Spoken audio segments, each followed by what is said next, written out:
Hello guys, ये देखिए आप लोग। हेलो गाइस, लिटिल फ्लावर दिखा दे। लिटिल फ्लावर स्कूल ये। Good morning.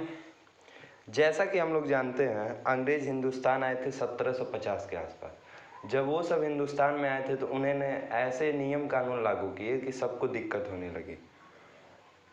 एक साल बीता ही था कि 1857 में अंग्रेजी हुकूमत के खिलाफ लोगों ने बगावत शुरू कर दी। देश के कोनों कोनों से लोग उनके खिलाफ खड़े हो गए। लेकिन ये जो बगावत थी ये मतलब लोकल थे, ठीक है, मतलब जगह जगह पे थे, एक इकट्ठे नहीं थे। तो इससे ब्रिटिश हुकूमत को कोई फर्क नहीं पड़ा, वो लोग अपना काम जारी रखे। लेकिन इससे एक फ़ायदा हुआ कि इससे एक सिस्टम स्टार्ट हो गया कि अंग्रेज़ों के खिलाफ हम लोगों को जंग जारी रखना है और उन लोगों को कैसे भी करके हिंदुस्तान से बाहर निकाल देना है। ब्रिटिश राज के खिलाफ इन्हीं सब कारणों से आज़ादी की पहली लड़ाई लड़ी गई 1857 में। इसमें हजारों लाखों किसानों ने, कलाकारों ने और सैनिकों ने भाग लिया। इससे ब्रिटिश राज की एकदम नींव पूरी जड़ से उखड़ गई थी। ओ नादान पड़ोसी, अपनी आंखें खोलो, आजादी अनमोल है, इसका मोल लगाओ। पर तुम क्या जानो आजादी क्या होती है?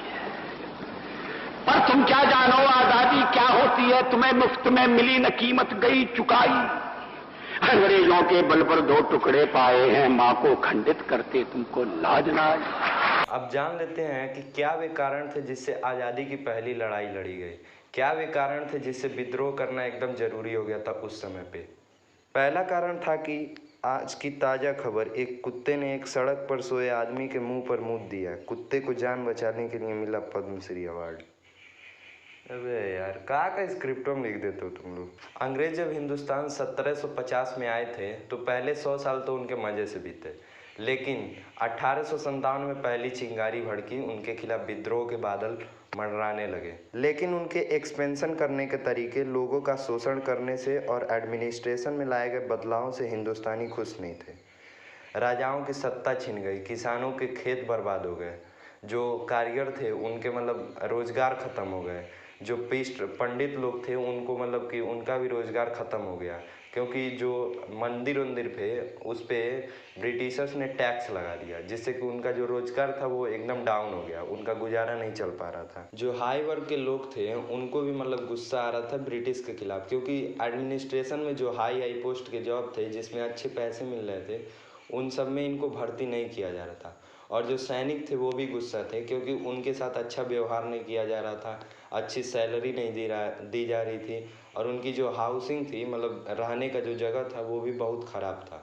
तो इन सब से की वजह से वो भी मतलब परेशान थे, ब्रिटिशर से गुस्सा थे। तो इन्हीं सब कारणों की वजह से 1857 में आज़ादी की पहली लड़ाई लड़ी गई। ठीक है, तो लड़कियां इस शायरी से दूर रहें कि कितना दम होता है मुक्के और लात में। हमको पता चला जब हम पीटे हौलात में। और लड़कियों को बारिश इसलिए पसंद नहीं क्योंकि चेहरे का मेकअप उतर जाता है बरसात में। तो सबसे पहला जो कारण था वो था पॉलिटिकल कॉजेस, जिसमें सबसे पहला आता है policy of expansion. Policy of expansion वो तरीका था जिससे कि ब्रिटिश अपना डोमिनेंस हिंदुस्तान में बड़ा कर रही थी। तो इससे राजाओं महाराजाओं को बहुत दिक्कत होती थी, क्योंकि उनका डोमिनेंस धीरे धीरे कम होता जा रहा था। बैटल ऑफ प्लेसी जो कि जून 1757 में हुई थी, वो पहली लड़ाई लड़ी गई थी अंग्रेजों द्वारा। उसके बाद से उसका जो डोमिनेंस है हिंदुस्तान में वो बढ़ता ही गया। उन्होंने 4 ऐसे तरीके लाए जिससे कि उनका पॉलिटिकल पावर इंक्रीज होने लगा। पहला था आउटराइट वार यानी सीधा हमला करना, दूसरा था सब्सिडायरी अलायंस, तीसरा था डॉक्ट्राइन ऑफ लैप्स और चौथा था अलिग्ड मिसरूल, जिसमें कहा जाता था कि तुम्हारा जो शासन है वो गलत है, हमारी ज़रूरत है तुम्हारे ऊपर शासन करने के लिए ताकि यहाँ का शासन अच्छा हो सके। ठीक है, तो सबसे पहला था सीधा लड़ाई करना। ब्रिटिशर्स ने हिंदुस्तान में अपने टेरिटरियल पावर को और डोमिनेंस को इंक्रीज करने के लिए बहुत सी लड़ाइयाँ लड़ी। इसमें से सबसे पहला था बैटल ऑफ बक्सर, जो कि 1764 में हुआ था। इसकी वजह से जो ब्रिटिशर्स थे वो बंगाल, बिहार और ओडिशा के मास्टर बन चुके थे, मतलब वहाँ के चीफ कंट्रोलर बन चुके थे। दूसरी लड़ाई लड़ी गई एंग्लो मैसूर वार, जो कि 1767 से 99 तक चली। इसमें उन्होंने मैसूर स्टेट के बहुत से टेरिटरीज को एक्वायर कर लिया। तीसरी एंग्लो मराठा वार के बाद, जो कि 1817 से 18 में लड़ी गई थी, उसके बाद पेशवा का पूरा डोमिनेंस ब्रिटिश के कंट्रोल में आ चुका था और वो वहाँ के पूरे एरिया को कैप्चर कर चुके थे। दूसरी एंग्लो सिख वार 1849 में हुई थी, जिससे कि सिख जो थे वो ब्रिटिशर से डिफीटेड हो गए थे और जो पंजाब का पूरा रीजन था वो भी ब्रिटिश के कंट्रोल में आ चुका था। इसके अलावा भी ब्रिटिश ने बहुत सी लड़ाइयाँ लड़ी, जैसे कि 1823 से 1856 में ब्रिटिश ने बहुत सी लड़ाइयाँ लड़ी, जैसे कि सिंध, आसाम, आराकन, तेनासरीम और पेगू जो कि अभी म्यांमार में है। इन सब के लड़ने के बाद उन लोगों ने इन एरियाज़ पर भी कैप्चर कर लिया और अपना डोमिनेंस इंक्रीज कर लिया। ठीक है। दूसरी जो ब्रिटिशर्स ने चाल चली वो थी सब्सिडायरी अलायंस। इसको लॉर्ड वेलेस्ले ने इंट्रोड्यूस किया था। ये बेसिकली एक बॉन्ड था नेटिव इंडियन स्टेट और ब्रिटिश ईस्ट इंडिया कंपनी के बीच में, जिसमें कि इंडियन स्टेट ये मतलब कि मान लेते थे कि ब्रिटिश सुप्रीम पावर है वहाँ का और उनके पॉलिटिक्स में इंटरफेयर कर सकता है। ठीक है। एग्रीमेंट में कुछ टर्म्स एंड कंडीशन भी थी जो कि ऐसे हैं। Accepted the British as supreme power, मतलब कि ब्रिटिश वहाँ का सबसे सर्वोच्च पावर होगा। Surrender their foreign relation to the East India Company and agreed that they would not enter into any alliance with any power and would not wage war. और उन्होंने अपने जो फॉरेन रिलेशनशिप थी, मान लीजिए दूसरे स्टेट के साथ दोस्ती, वो सब ब्रिटिश के अंडर कंट्रोल आ गई थी। और उन्होंने ये भी माना कि वो किसी से लड़ाई झगड़ा नहीं करेंगे, कोई जंग उंग नहीं छिड़ेंगे।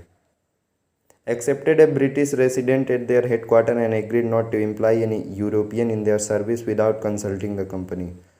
उन्होंने ये भी माना कि एक ब्रिटिश रेसिडेंट उनके हेडक्वार्टर में रहेगा, मतलब कि उनके राजमहल में रहेगा और वो किसी भी यूरोपियन को सर्विस में नहीं लेंगे जब तक वो कंपनी से बातचीत नहीं कर लेते।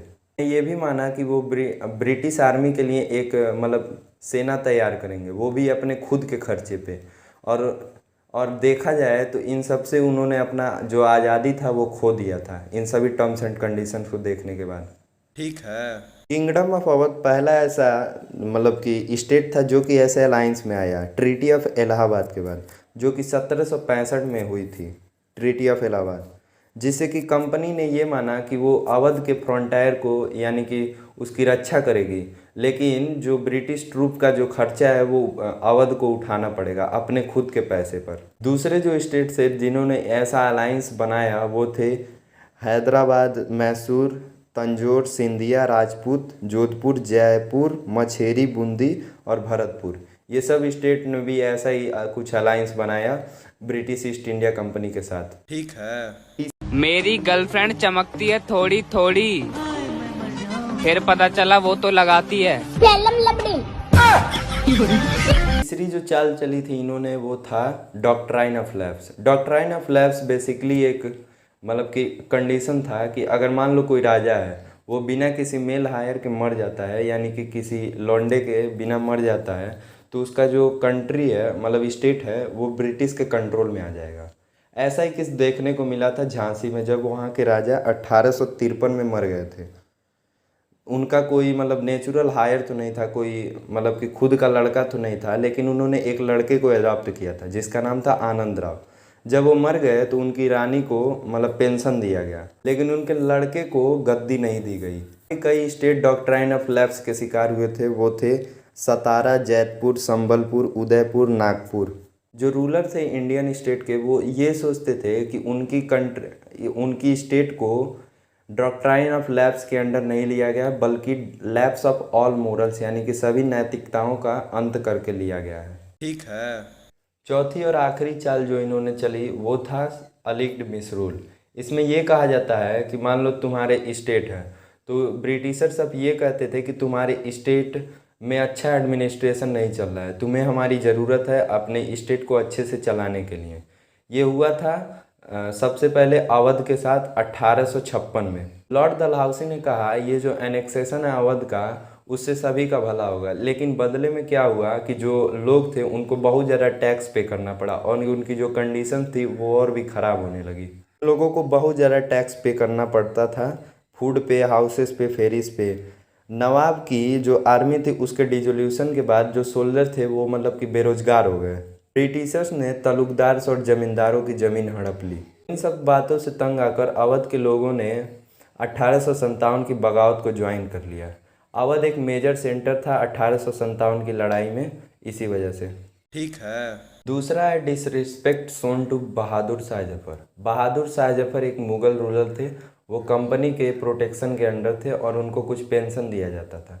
उनके साथ बहुत से डिसरिस्पेक्ट किए गए, जैसे कि उनका नाम हटा दिया गया, उनके जो सिक्के छपते थे उसमें से। 1849 में लॉर्ड डलहौसी ने ये कह दिया कि जो सक्सेसर होंगे, यानी कि जो लड़के होंगे बहादुर शाह जफर के, वो रेड फोर्ट को इस्तेमाल नहीं कर सकते, उनको कुतुब मीनार के पास एक जगह पे शिफ्ट होना पड़ेगा। 1856 में लॉर्ड कैनिंग ने कहा कि जो उनके मतलब लड़के होंगे वो उनका टाइटल इस्तेमाल नहीं कर सकते, जैसे कि मुग़ल बादशाह, ये सब टाइटल उनके नाम से हटा दिए जाने चाहिए और वो सब एक मेयर प्रिंस के यानी कि आम प्रिंस के रूप में माने जाएंगे। सबसे तंग आकर बहादुर शाह जफर की पत्नी जन्नत महल ब्रिटिशर्स के खिलाफ खड़ी हो गई। ठीक है। तीसरा जो फैक्टर था वो था ट्रीटमेंट गिवन टू नाना साहब। नाना साहब बाजीराव सेकंड आखिरी पेशवा के एडॉप्टेड सन थे, गोद लिए हुए बच्चे थे। जब वो ब्रिटिश के पास पहुँचे कि भाई हमें भी वो पेंशन दो जो तुम मेरे पापा को दिया करते थे, तो ब्रिटिशर्स ने कहा कि नहीं, हम तुमको नहीं दे सकते क्योंकि तुम एडॉप्टेड सन हो। तो इसके बाद ब्रिटिशर्स ने ये भी कहा कि उनको पुणे छोड़कर कानपुर में शिफ्ट होना पड़ेगा, जिससे कि उनको गुस्सा आ गया। उन्होंने बहुत से मिशनरीज़ को मतलब इंडिया के कोने कोने में भेजा ताकि ब्रिटिश की जो पॉलिसीज़ हैं उसके जो इफ़ेक्ट हैं उनके बारे में लोगों को जागृत किया जाए, मतलब उनको अवेयरनेस फैलाई जाए। नाना साहब बहुत बार दिल्ली से लखनऊ आया जाया करते थे इसी मिशन के लिए, बहुत से लोगों को गैदर करने के लिए। और जो दूसरे जो मतलब कि राजा थे जिनको अभी भनक भी नहीं थी कि हमारे साथ भी ऐसा हो सकता है, उनको भी अब अपना फ्यूचर साफ साफ दिखाई देने लगा था। ठीक है। चौथा कारण था एब्सेंटी सॉवर्जिनिटी ऑफ ब्रिटिश। इसका मतलब ये होता है कि हिंदुस्तान को रूल किया जा रहा था ब्रिटिश के द्वारा इंग्लैंड से, जो कि हज़ारों मील दूर है। इन सब से इंडियंस को मतलब थोड़ा शक होने लगा। उन्होंने सोचा कि ये लोग हमारे ही देश में हम ही से ट्रेड करके और पूरा पैसा इंग्लैंड ले जा रहे हैं, जिससे हमारा ड्रेन ऑफ वेल्थ हो रहा है। जो पहले के रूलर थे जैसे कि मुगल्स थे, वो क्या करते थे कि अपने कंट्री में इंडिया में आते थे और यहीं पे मतलब राज करते थे, लेकिन ये ब्रिटिशर्स क्या करते थे, पूरा पैसा मतलब इंग्लैंड भेज रहे थे, जिससे कि इंडिया का ड्रेन ऑफ वेल्थ हो रहा था। ठीक है। जिंदगी में आगे जाने के लिए स्कूल में पीछे बैठना बहुत जरूरी होता है। देखो, हर एक इंसान के अंदर एक कीड़ा होता है जो कि हमेशा उसे काटता रहता है कि जाओ दूसरे के कामों में टांग अड़ाओ। और हम लोग जानते हैं कि ब्रिटिशर्स भी इंसान ही थे, तो उनके अंदर ये भी एक कीड़ा था। उन्होंने इंडिया के सोशल और रिलीजियस लाइफ में बहुत से टांग अड़ाए। चलिए उन टांग अड़ाने के बारे में पढ़ते हैं हम लोग। इसमें सबसे पहला है influence with social customs. Britishers ने बहुत चेंजेस लाए एडमिनिस्ट्रेशन में ताकि लोगों की ज़िंदगी अच्छी हो सके, लेकिन ऐसा करते वक्त उन्होंने लोगों के बारे में बिल्कुल नहीं सोचा, उनकी भावनाओं के बारे में बिल्कुल नहीं सोचा। इसी वजह से सती का एबोलिशन जो कि 1829 में हुआ था, विडो रीमैरिज एक्ट जो कि 1856 में आया था, और वेस्टर्न एजुकेशन लड़कियों के लिए, ये लोगों द्वारा एक्सेप्ट नहीं किया गया इंडियंस द्वारा। ठीक है। दूसरा है apprehension about modern innovation. Britishers ने हिंदुस्तान में दो मेन चीज़ें लाई, पहला था टेलीग्राफ और दूसरा था रेलवे। टेलीग्राफ के बारे में लोगों में एक रमर फैला था, अफवाह फैली थी कि जो टेलीग्राफ के टावर थे वो इसलिए लगाए गए थे ताकि जो ब्रिटिश के खिलाफ लोग जाएंगे उनको उसी पर फांसी दे दी जाएगी। और रेलवे में लोगों ने ये देखा कि जो हाई कास्ट के लोग थे और जो लोअर कास्ट के लोग थे वो एकदम साइड बाय साइड बैठते थे, तो इससे उनके धर्म पर मतलब संकट जैसा कुछ आ गया था। ठीक है। इसका कारण है policy of racial discrimination. Britishers ये सोचते थे कि वो इंडियन से सुपीरियर हैं और इसी वजह से वो उनके खिलाफ रूड रहते थे, मतलब उनसे अच्छे से व्यवहार नहीं करते थे। कुछ यूरोपियन ऑफिसर्स ने तो हिंदुस्तानियों का मजाक भी उड़ाया था, उनको इल ट्रीटमेंट किया था। इसी वजह से जो यूरोपियंस थे वो इंडियन से मतलब एकदम दूरी मतलब हो गया था उन दोनों के बीच में। चौथा जो कारण है वो है corruption in the administration. Corruption administration में बहुत ज़्यादा था। जो पुलिस और पेटी ऑफिशियल थे वो एकदम करप्ट हो चुके थे, मतलब घुसखोरी का ज़माना आ चुका था उस वक्त भी। अरे लाइव चैट चालू है, टाइप करो ना। ठीक है। पांचवा कारण था ऑपरेशन ऑफ द पुअर। जो कॉम्प्लेक्स जुडिशियल सिस्टम था जो कि ब्रिटिश सरकार ने लाया था हिंदुस्तान में, उसकी वजह से अमीर के लिए आसान हो गया गरीबों को दबा देना। जो कल्टीवेटर्स थे उनको मतलब कि जेल भेज देना, ताकि जो कल्टीवेटर्स थे उनको जेल भेज देना क्योंकि वो कर्ज नहीं चुका पा रहे थे या फिर लैंड रिवेन्यू नहीं पे कर पा रहे थे। ये बहुत कॉमन हो चुका था उस ज़माने में। तो इन वजह से इन लोगों ने एक जनरल मतलब कि इस वजह से इन कल्टीवेटर्स ने एक अपराइजिंग शुरू कर दी, ब्रिटिश खिलाफ के बगावत शुरू कर दी, ताकि वो उनको लग रहा था कि उनका कुछ भला हो सकता है ऐसा करने से। छठा था एक्टिविटी ऑफ मिशनरीज। 18वीं सदी में तो ब्रिटिशर्स हिंदू रिलीजियन के बारे में कुछ नहीं बोलते थे, लेकिन जैसे जैसे 19वीं सदी आने लगी इन्होंने उनके मतलब कि जो कस्टम्स थे और जो रिलीजियन था उसमें इंटरफेयर करना शुरू कर दिया। वे मूर्ति पूजा को और लोकल कस्टम को एक मतलब कि इग्नोरेंस के रूप में लेने लगते थे, उनका मजाक उड़ाने लगते थे। 1813 के बाद क्रिश्चियन मिशनरीज के नंबर में इंक्रीज आ गया। इंडियंस ये सोचने लगे कि ब्रिटिश सरकार उन मिशनरीज को सपोर्ट कर रही है ताकि वो इंडियंस को क्रिश्चियनिटी में जल्दी जल्दी कन्वर्ट कर सकें। ठीक है। सातवां है fear regarding western education. Western education बहुत से कॉलेजेस में इंट्रोड्यूस हुआ। सबसे पहले ये बंगाल मदरसा में इंट्रोड्यूस हुआ था, लेकिन ये जो इंट्रोडक्शन था, चेंज था एडमिनिस्ट्रेशन में, इसको लोगों द्वारा अच्छे से नहीं माना गया। वो जैसे कि पंडित और मौलवी को मतलब इससे बहुत ज़्यादा दिक्कत होने लगी। वे कहते थे कि ये जो वेस्टर्न एजुकेशन आया है ये इसलिए नहीं आया कि उनके बच्चे समझदार हो जाएंगे, बल्कि वो इसलिए आया है ताकि उनके बच्चे ट्रेडिशनल इस्लामिक और हिंदू जो कल्चर है उसको छोड़कर अंग्रेज़ी कल्चर को अपनाने लगे और क्रिश्चियनिटी में कन्वर्ट हो जाएं। आठवां कारण था टैक्सिंग रिलीजियस प्लेसेस। बेसिकली जो पहले के राजा थे उन्होंने मंदिरों मस्जिदों पे कोई टैक्स नहीं लगाया था, वो टैक्स फ्री लैंड थे। लेकिन जब ब्रिटिशर्स हिंदुस्तान में आए तो इन्होंने टेम्पल्स और मॉस्क्यूज पे मतलब टैक्स लगाना शुरू कर दिया। तो इन सब से जो पंडित उंडित थे वो सब ये सोचने लगे कि ब्रिटिश ऐसा इसलिए कर रही है ताकि वो जो हमारा कास्ट है उसको डिफाई कर सके, उसको नीचा दिखा सके। नौवां जो कारण था वो था law of property. Religious disability act जो कि 1850 में आया था, उसने हिंदू की लॉ ऑफ प्रॉपर्टी चेंज कर दी। मतलब कि मान लो अगर तुम्हारे पापा हिंदू हैं, तुम हिंदू हो, तो तुम अगर अपने पापा की प्रॉपर्टी को लेना चाहते हो तो तुम्हें सबसे पहले किसी और धर्म में कन्वर्ट होना पड़ेगा, तब जाके ही तुम अपने पापा का संपत्ति ले सकते हो, उसके बगैर नहीं ले सकते। ठीक है। जिंदगी में बीमल खाना है तो पैसा कमाना पड़ेगा मेरा भाई। अगर पैसा नहीं कमाएगा तो बीमल कैसे खाएगा मेरा भाई।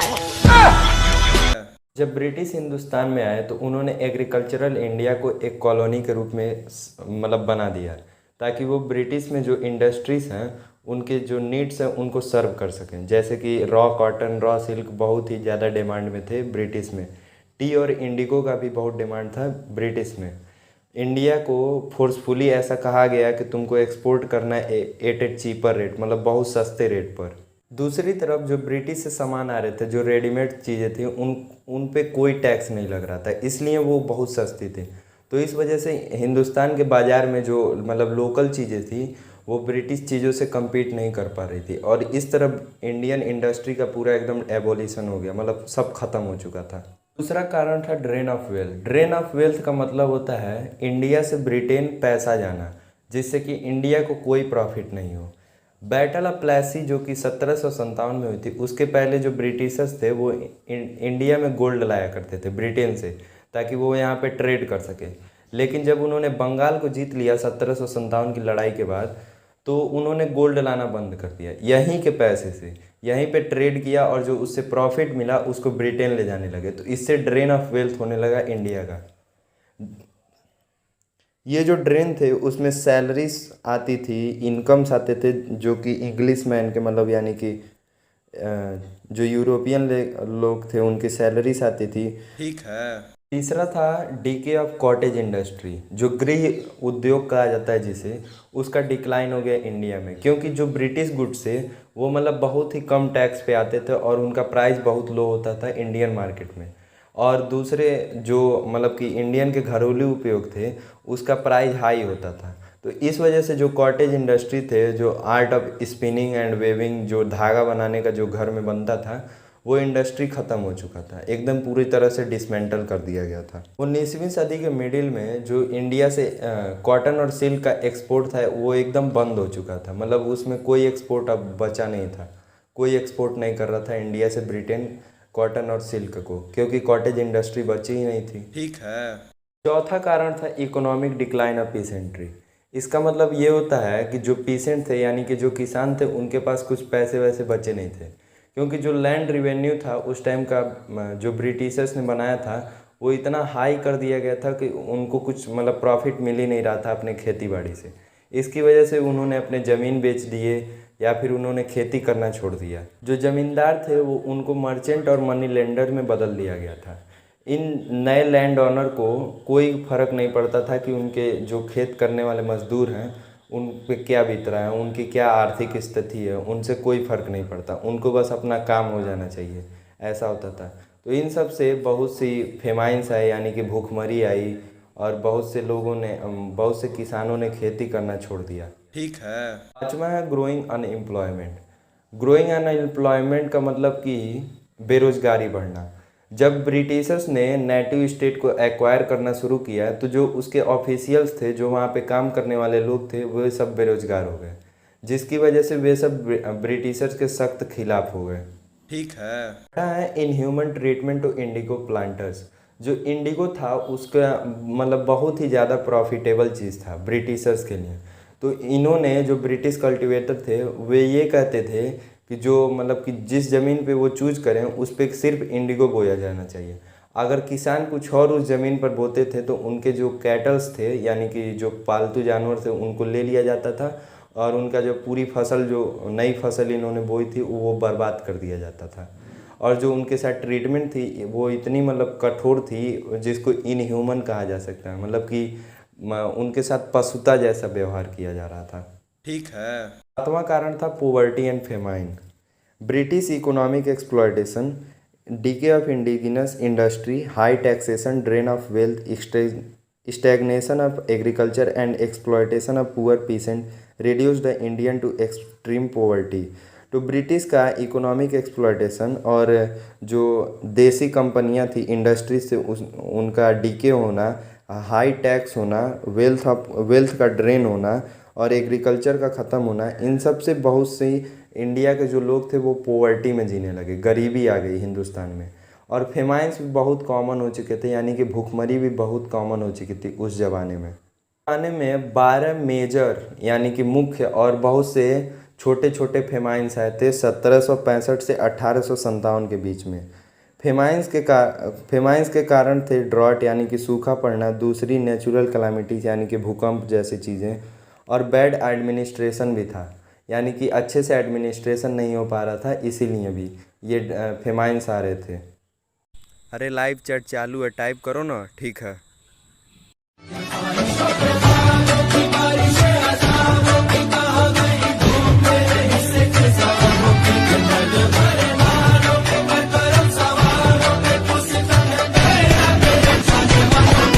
तरसती है निगाहें मेरी पकती है तेरे चाहे पनाह।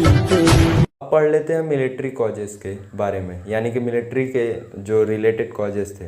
सबसे पहला है ill treatment to Indian soldiers. British जब इंडिया में आए तो उनको बहुत से एरियाज कैप्चर करने के लिए इंडियन सोल्जर्स का सहारा लेना पड़ा। वे जानते थे कि इंडियन सोल्जर्स यूरोपियन के जितना ही इफ़िशियंट है। इस फैक्ट के बावजूद भी उन्होंने इंडियन सोल्जर्स के साथ बहुत ही दुर्व्यवहार किया, उनको इल ट्रीट किया और उनका जो खाना जो दिया जा रहा था वो भी खाने लायक नहीं था। उनकी जो हाउसिंग थी वो भी प्रॉपर तरीके से नहीं की जा रही थी। मिलिट्री अथॉरिटीज़ ने वो ये कह दिया कि वो जो इंडियन सोल्जर्स है वो अपना बर्थ सेक्रेटेरियन मार्क नहीं रख सकते, मतलब कि जो कास्ट जैसे मान लो तिलक होता है, जो पगड़ी होता है, ये सब नहीं लगा सकते और दाढ़ी मूछ भी नहीं रख सकते। ठीक है। दूसरा कारण है जनरल सर्विस इनलिस्टमेंट एक्ट। ये आया गया था 1856 में। इस एक्ट के अनुसार ये कहा जाता है कि इंडियन सोल्जर्स अगर मान लो उनको सर्विस की ज़रूरत है तो वो समंदर पार भी भेजे जा सकते हैं। लेकिन परेशानी क्या था कि जो हिंदू पंडित थे उनके मतलब ट्रेडिशनल बिलीव में ये एक हराम माना जाता था, माना जा सकता था, हम लोग कह सकते हैं। तो ऐसा करने से जो पंडित थे वो सब तो गुस्से में आ ही गए। ठीक है। दूसरा कारण था large proportional of Indian soldiers in the army. जो इंडियन आर्मी थी, मतलब ब्रिटिश इंडियन आर्मी कहा जा सकता है उसे, तो उसमें जो इंडियंस की संख्या थी वो बहुत हाई थी और जो ब्रिटिशर्स की संख्या थी वो बहुत लो थी। वो नंबर ऐसे किया जा सकता है 4000 इंडियन सोल्जर में सिर्फ एक यूरोपियन सोल्जर, इस रेशियो पे आ चुका था वो संख्या। इससे इंडियंस के लिए आसान हो गया कि वो ब्रिटिश के खिलाफ मतलब कि बगावत छेड़ सके, क्योंकि उनके पास हथियार थे और वो आसानी से ब्रिटिशर्स को मार सकते थे। ठीक है। कारण था ब्लिक प्रोस्पेक्ट ऑफ प्रमोशन। जो मतलब कि इंडियन सोल्जर्स थे ब्रिटिश आर्मी में, उनका जो प्रमोशन का चांस था वो बहुत ही लो था। जो हाई पोस्ट थे उस पे इंडियंस नहीं रहा करते थे, बल्कि सिर्फ यूरोपियंस रहा करते थे, बस वो लोअर पोस्ट पे रहते थे। एक इंडियन सोल्जर सिर्फ एक सूबेदार के एक्ट तक मतलब सूबेदार के रैंक तक जा सकता था, उसके ऊपर कभी गया ही नहीं कोई इंडियन सोल्जर्स। ठीक है। पांचवा कारण था डिप्रीवेशन ऑफ अलावेंस। जो इंडियन सोल्जर्स थे वो जो ब्रिटिश आर्मी में गए तो उनको मतलब अपने घर से दूर जाकर कुछ सर्विस देनी पड़ती थी, तो उन सबको एडिशनल जो मतलब कि अलावेंस दिया जाता है, कुछ ज़्यादा पैसे दिए जाते हैं, वो नहीं दिया जा रहा था। फिर आया 1854 में पोस्ट ऑफिस एक्ट। इसने मतलब ये कह दिया कि जो इंडियन सोल्जर्स थे वो फ्री में जो पोस्टेज वो कर सकते थे, उनके जो लेटर्स थे फ्री में पोस्ट किए जा सकते थे, वो मतलब अब नहीं किए जाएंगे। ठीक है। छठा कारण था फॉल्टी डिस्ट्रीब्यूशन ऑफ ट्रूप्स। जो स्ट्रेटेजिक इंपॉर्टेंस के लोकेशन से जैसे कि दिल्ली और इलाहाबाद, वहाँ पे कोई यूरोपियन सोल्जर नहीं था, वो पूरी तरह से इंडियन सोल्जर्स के द्वारा कंट्रोल किया जा रहा था। और जो दूसरी तरफ जो ब्रिटिश था वो इंडिया के बाहर बहुत से लड़ाइयाँ लड़ रहा था, तो इन सब से इंडियन सोल्जर्स को ये लगने लगा कि उनका जो इंडियन एम्पायर है वो टोटली उन पे डिपेंडेंट है और वो जो चाहे सो कर सकते हैं। तो उन्होंने ये सोचा कि सही वक्त आने पे हम ब्रिटिश के खिलाफ बगावत छेड़ देंगे। ठीक है। सातवां कारण था poor performance of British troop. British बहुत सी लड़ाइयाँ लड़ रहा था, लेकिन उसका जो परफॉर्मेंस था वो बहुत ही वीक था। जैसे कि फर्स्ट अफगान वार 1838 से 42 तक, पंजाब वार 1845 से 49 तक और क्रीमियन वार 1853 से 56 तक। इन सब में उनका जो मतलब कि परफॉर्मेंस था वो बहुत ही वीक था। 1855-56 में जो संथाल ट्राइब्समैन थे बिहार और बंगाल के, वो भाला और कुल्हाड़ी लेकर खड़े हो गए और ब्रिटिश के खिलाफ खड़े हो गए और उस अपने एरिया से ब्रिटिश एकदम पूरी तरह से हटा दिए थे उस टाइम, कुछ टाइम के लिए टेम्परेरली।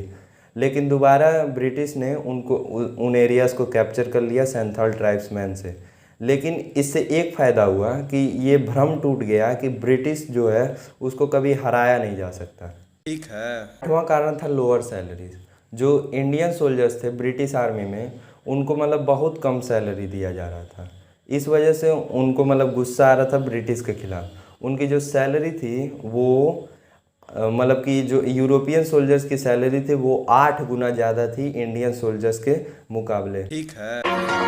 आ तुझे मैं चलूं के घर मेरा थोड़ी करीब है, मेरे कोलो कोलो लंगी दिसी सप वांगू डंग दिसी, तभी तो तुझी से दिल लगा लिया। मेरी अख तो बची ना तो तेरी कोई हसीना, पर मुझे तेरी आंखों ने फंसा लिया। मेरी अख तो बची ना तो तेरी कोई हसीना, पर मुझे तेरी आंखों ने फंसा लिया। अब बारी है इमीडिएट कॉज की, मतलब कि वैसे कारण जो कि हाल ही में हुए थे। तो मान लो तुम्हें एक जगह पेट्रोल रख दिए, तो उससे कुछ होने वाला तो है नहीं, तुम्हें एक चिंगारी की ज़रूरत है उस पेट्रोल में आग लगाने के लिए। ये चिंगारी लगाई थी मंगल पांडे ने जब इनफील्ड राइफल को आर्मी में इंट्रोड्यूस किया गया। 1856 में ब्रिटिश अथॉरिटीज़ ने सोचा कि जो पुराना मॉस्केट है जिसे ब्राउन मेस कहा जाता है, उसे इनफील्ड राइफल से रिप्लेस कर दिया जाए।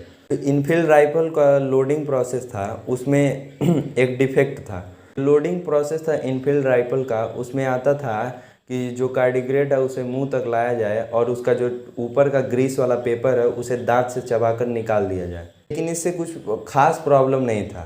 जून 1857 में बंगाल रेजिमेंट में एक अफवाह फैली कि जो कार्डिग्रेड का जो ग्रीस वाला पेपर है उसमें काऊ या पिग का फैट है, जो सिपाही थे उन्होंने इसको लेने से इनकार कर दिया और उसके सामने मतलब ब्रिटिश के खिलाफ बगावत शुरू कर दी।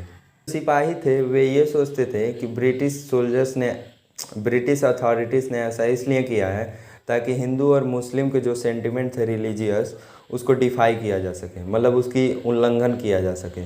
क्योंकि हम लोग जानते हैं कि जो गाय है वो हिंदुओं के लिए पूजनीय है और जो पिग है यानी कि सूअर है वो मुस्लिमों के लिए एक हराम है। ठीक है। मैं पंजाबी टच कुड़े तू फ्लावर वर्गीए नीले जो पटके बच कुड़े। फोन बजा पैसे वाला सीन नहीं है रॉन्ग नंबर, फोन बजा एक्स वाला सीन है फिर रॉन्ग नंबर। अब जान लेते हैं कि फर्स्ट वॉर ऑफ इंडिपेंडेंस के कॉन्सिक्वेंसेस क्या थे, उसके क्या क्या रिजल्ट आए।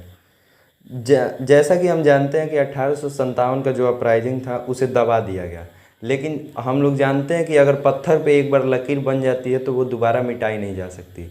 इस वजह से जो ब्रिटिश सरकार थी उसकी एकदम नींव जड़ से उखड़ गई थी, एकदम पूरा हिला के रख दिया था फर्स्ट वॉर ऑफ इंडिपेंडेंस ने।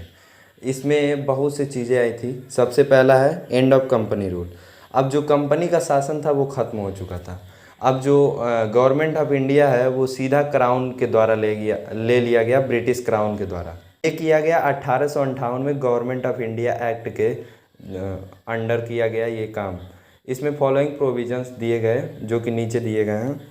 पहला जो प्रोविज़न था वो ये था कि जो पावर था इंडिया को रूल करने का वो ईस्ट इंडिया कंपनी से क्राउन के द्वारा ले लिया गया। ठीक है। दूसरा था कि कंपनी के जो बोर्ड ऑफ कंट्रोल और कंट्रोल ऑफ डायरेक्टर थे वो हटा दिए गए।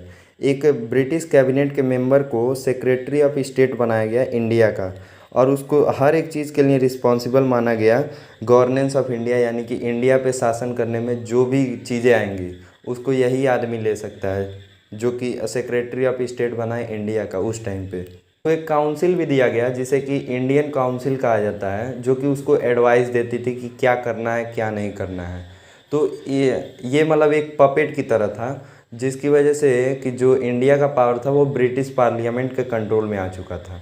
एक्चुअल गवर्नेंस था, जो शासन था उसको जारी रखना था। तो इसलिए इंडिया के लिए एक गवर्नर जनरल को अपॉइंट किया गया जिसे वाइसरॉय भी कहा जाता है। वो एक क्राउन का पर्सनल रिप्रेजेंटेटिव है, मतलब वो दर्शक है। लॉर्ड कैनिंग को उस टाइम पे सबसे पहला वाइसरॉय बनाया गया इंडिया का। तो आईसीएस के एग्ज़ाम होते थे तो अपॉइंटेड थे सिविल सर्विस में, मतलब कि आईसीएस में वो अपॉइंटेड थे। सिविल सर्विस में जो अपॉइंटमेंट होने वाले थे वो ओपन कंपटीशन के हिसाब से कर दिया गया और इसमें जो लॉस थे वो सिर्फ एक ही आदमी बना सकता है, सेक्रेटरी ऑफ स्टेट इंडिया का।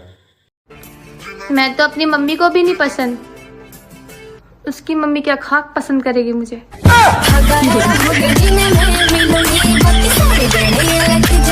रुको यार, भागना मत। मुझे पता है कि वीडियो कुछ उतना खास नहीं बना है, लेकिन हम लोगों को बहुत मेहनत करना पड़ा इस वीडियो को बनाने के लिए। तो यार मैं वादा करता हूँ कि वक्त के साथ वीडियो भी अच्छा होता जाएगा। और वीडियो अच्छा करने के लिए यार तुम लोगों का सपोर्ट बहुत ज़्यादा चाहिए। लाइक शेयर सब्सक्राइब नहीं करोगे तो भी चलेगा, लेकिन सपोर्ट बहुत ज़्यादा चाहिए तुम लोगों का। और फीडबैक मतलब देते रहना कि कैसा वीडियो में क्या गड़बड़ी है वो सब बताते रहना ताकि हम लोग सुधार करते रहें। और ऐसे ही सपोर्ट बनाए रखो। और टेलीग्राम पे मैंने आईडी भी बनाया है जहाँ पे तुम लोग अपना डाउट या फिर बोल सकते हो कि कैसा वीडियो तुम लोगों को चाहिए अगली बार, तो ये सब कर सकते हो। लिंक डिस्क्रिप्शन में है उसका। तो आज के लिए बस इतना ही।